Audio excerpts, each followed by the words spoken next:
Hello mga tao!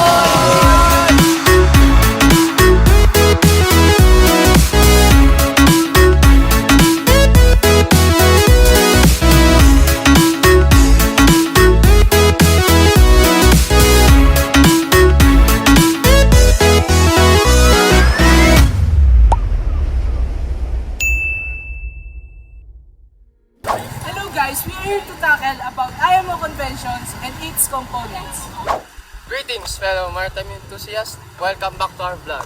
Today, we're diving deep into the world of maritime regulation with a spotlight on MARPO, the International Convention for the Prevention of Pollution from Ships. MARPO, short for the Marine Pollution, is a vital set of regulation established by the International Marine Organization or IMO. Its primary aims to prevent pollution from ships, safeguarding our ocean and marine life. MARPOL is organized into annexes, each focusing on specific type of pollutants. Annex 1 is regulation for the prevention of pollution by oil. Annex 2 is regulation for the control of pollution by noxious liquid substance in water. Hello guys, I'm KB Sinpuchon and I'm here to discuss to all of you what is STCW under a minute. What STCW stands for? STCW stands for Standard of Training, Certification, and Watchkeeping for Seafarers. The STCW Convention, also known as the International Convention on Standards of Training, Certification, and Watchkeeping for Seafarers, is one of the most important regulations for merchant mariners. And what are the three components of STCW? The three components of STCW are articles, the annex, and the STCW code. Hello everyone! OPRC stands for Oil Pollution Preparedness and Response Corporation Convention. It is an international agreement developed to address and combat oil pollution in the marine environment. The OPRC Convention has adopted in 1990 under the auspices of the International Marine Organization, IMO, a specialized agency of the United Nations. The convention outlines procedures for information exchange, mutual assistance, and the joint response effort in the event of oil pollution emergencies. Key features of the OPRC Convention include the establishment of national system responding to oil spill and the creation of regional corporation mechanics, and the development of the international corporation to the Global Marine Distress and Safety System, GMDSS. The convention also encouraged the development of the maintenance of oil spill response capabilities, include equipment, training, and response plan. Hi guys, let me recite all of you the 14 chapters in SOLAS. Chapter 1, General Provision. Chapter 2, Part 1, Construction, Structure, Subdivision, and Stability, Machinery, and Electric Installation. Chapter 2, Part 2, Construction, Fire Protection, Fire Detection, and Fire Extinction.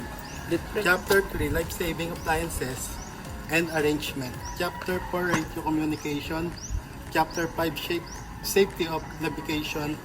Chapter 6, Carriage of Cargoes and Oil Fuels.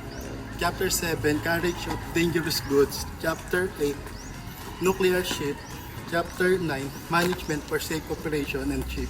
Chapter 10, Safety Measure for High-Speed Craft.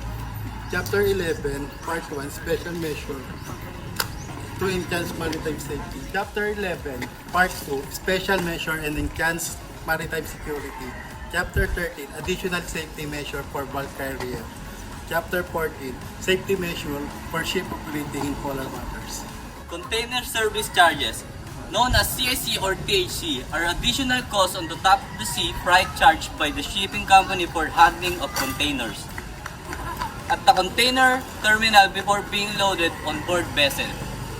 AFS or Anti-Fouling System on ships is a mechanism designed to prevent the accumulation of marine organisms such as barnacles, algae, and other microorganisms on the hull of a ship.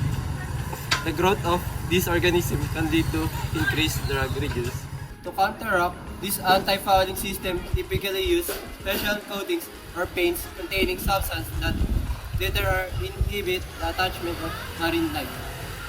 These substances may include biocides or other chemicals that make the hull surface less attractive to marine organisms. By applying this coating to the ship's hull, operators can minimize the formation of biofueling and maintain the vessel's performance and the fuel efficiency. Good day everyone, I'm Midshipman Dulgime and I'm going to explain what is CLC. CLC, Civil Liability Convention, is an international treaty that addresses oil pollution caused by tankers. It established liability and compensation for damage resulting from oil spills during maritime transportation. It applies to large oil tankers and covers both owners and operators. Ship owners must maintain insurance or financial security to cover oil pollution costs. Compensation is provided to affected parties based on the tanker's tonnage. The CLC compensation limit is periodically reviewed and updated. Other convention like the International Oil Pollution Compensation Fund provided additional compensation beyond the CLC limit. My name is John Mark Ilaw and this is my topic: Convention on Limitation of Liability for Maritime Claims, or LLMC. Allow ships owner to limit their liability to pay compensation for general ship source damage. This applies to claims for loss of life and personal injury, as well as loss of life or damage of property. This is LLMC is made to have to organize talk between the ship's owner and other parties about the compensation they can give if there are any maritime damages. Example of the maritime damages: loss of life, a crew while working, injury, damage to property such as ships wreck, accidents, or collision. This also made to avoid the excessive claims to the ship's owner that can be potentially bankrupt them. Limits of liability. The limits of liability of ship's owners is limited to the value of the vessels before the incident or predetermined amount based on the vessel's tonnage.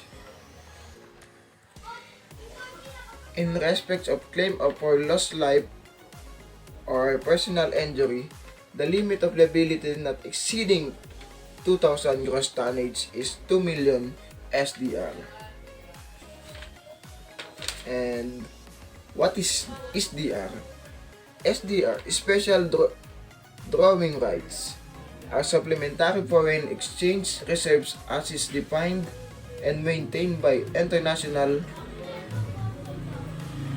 Monetary Fund. SDR is not a currency, it is a unit of accounts. That's it for today's video mga kaangkol. I hope you like it. At kung di ka pa nakasubscribe,